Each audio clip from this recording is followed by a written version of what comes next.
But we're going to talk about former 5-stars. Oklahoma's got several of them on the roster, but who needs to break out the most for the Oklahoma Sooners to have success in 2025?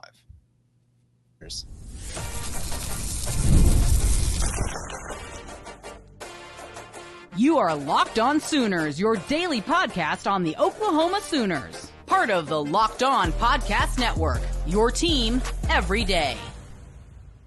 Thanks again for making Locked On Sooners your first listen every single day. Shout out to all the everydayers out there. Tune in and subscribe to the show wherever you get your podcasts. We're part of the Locked On Podcast Network, your team every day. The Oklahoma Sooners have 5 players on their roster that were former 5-star in their respective recruiting classes. They have Marvin Jones Jr., the transfer from Georgia and Florida State, Peyton Bowen, PJ Adebawore, David Stone, and Michael Fasusi. For this conversation, we are taking Michael Fasusi out of the conversation. Yes. He just got on campus 3 months ago.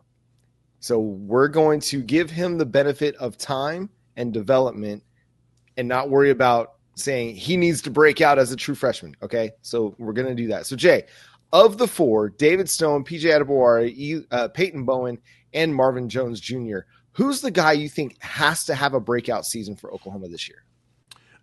Honestly, I think it's kind of easy to me. I think it's going to be Peyton Bowen. There's been so much talk about him, his athleticism, his ability to make plays. He needs to have a big year. And I know he's been dealing with turf toe for the last couple of years. That was the thing that held him up, especially last season. It's, he hasn't had the same step that he had in high school. He's been dealing with a few little ailments, but it sounds like he's back on getting to the healthy spot, getting to where he's ready to ball out. And we need Peyton Bowen to give us what we got from Billy Bowman over the last few years. We need that athleticism. We need that game-changing playmaking. We need that freestyle capabilities. So to me, if there's anybody that needs it the most, it's going to be Peyton Bowen. I'm looking at that defensive end spot because you've got a bona fide playmaker in R. Mason Thomas on one side of the ball. Now you need somebody like Marvin Jones Jr. or PJ Adebawore. You need one of those two guys to really step up and provide that second pass rusher for Oklahoma's defense to take another step to that elite, transcendent defense that we're all looking for under Brent Venables. If you have just one, good offensive coordinators can scheme to take that guy away. You need to find a second one that can consistently create pressure on the quarterback, come away with sacks, disrupt the timing of the quarterback's drop, and completely change the game. We saw it with South Carolina. We saw it with Ohio State, just how dynamic those defenses could be when they got teams into second and third and long situations, or in the fourth quarter when they're up double digits and teams are having to pass a little bit more than they might like to. When those guys are able to just pin their ears back and rush the passer, it takes so much for offensive linemen to slow them down. So if one of those two guys, PJ Adebawore and Marvin Jones Jr., if they can really emerge and become a good second pass rushing option for the Sooners, this defense goes to a whole nother level. It does. Edge play is so critical especially in the SEC. If you're getting constant pressure on the quarterbacks, and if you can get one, if not both of those 5 stars to emerge with R. Mason Thomas and then a Daniel Collier right behind them, and all you're doing is disrupting nonstop, that's going to be huge for the defense. And it's funny because I've said this before.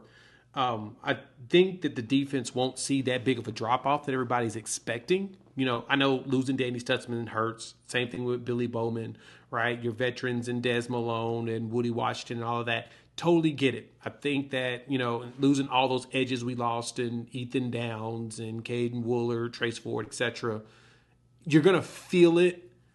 But I think with the multiple years in the system for a lot of these players, I don't think the drop-off is going to be as big as people think. And if the offense is able to help by, not giving the ball back immediately after you cause a turnover, the defense is going to have an opportunity to get not only breaks, but it's going to elevate their game because they're not going to have to do everything. And I totally see that happening this season, that it's going to be a little bit of a surprise. I think that statistically the defense is going to look better. I think it's going to be almost at par with what it was last year. We saw against Alabama what it can look like when your defense plays with the lead late in the game. I mean, those guys were just absolutely getting after Jalen Milroe. And when you can do that consistently and you can play with the lead in the second half, it totally changes what your defense is able to do because they can be aggressive. They can send their pass rush and say, hey, just go rush the passer. These guys are down double digits and they need to throw to come back. Go get them, as opposed to having to play both the run and the pass. And so that's going to help guys like Grayson Halton, who can dart through the defense. Now, he's not a former 5-star, but that just helps the defensive line be able to just go get after the quarterback. So yeah. I like that. And then for a guy like David Stone, he's only in his second offseason for Oklahoma. And so I would like for him to break out. That would be amazing if David Stone can break out and be a significant part of that defensive tackle rotation. I don't know if Oklahoma needs to have him break out more than Peyton Bowen or PJ Adebawore or Marvin Jones Jr., who are 3 and 4 years into their collegiate careers now. They've been around, especially Peyton Bowen and PJ. They've been on this roster for 3 years now. It's their time to step up and take a role that's significant and go produce for Oklahoma. Marvin Jones Jr., he just got here, and that transition can be difficult when you transfer and you're now learning a new defense again for the third time in your collegiate career. That can be a challenge. But those other guys, they've been under Brent Venables their entire collegiate career. Now's their time. Now's the time for them to be healthy, stay healthy, and go make an impact. Yeah. No, I'm with you on that. And I think with Stone, the big thing for him was just getting to weight. I mean, he was around the 280s, 290s last year. And so getting up to weight, getting the size he needs, and be able to maintain that speed and his agility, the first step that he has to have to be successful in that role, that was critical. Well, now he's at 313, and it's been verified numerous times. I think he may be a little bit more, maybe close to 315. And he's still maintaining that strength and speed that you need in order to be successful at that role. So now you'll see him. Jaden Jackson's out, so you've been seeing more David Stone, and David Stone has been showing up. That's what you want. Same thing with Marcus Strong. So you get yourself some depth with them, and then Grayson Halton, G-Baby's out there. A lot of people talk about him being a captain. Like, he's a leader in the room. He's a leader amongst the players. Everyone listens to him. Like, he jumps all over them, which is what you want. You need to see more growth in the leadership aspect of some of these young players. And that's what Brent Venables needs on that defense. The more defensive leaders he can have and those that are comfortable with teaching the defense, especially now that Brent Venables is calling the plays. You already seen how some players got excited when we mentioned that, when they heard that. Like, Brent Venables calling it, it's his defense. We already know what he can do. We've seen his track record. That's why we're here.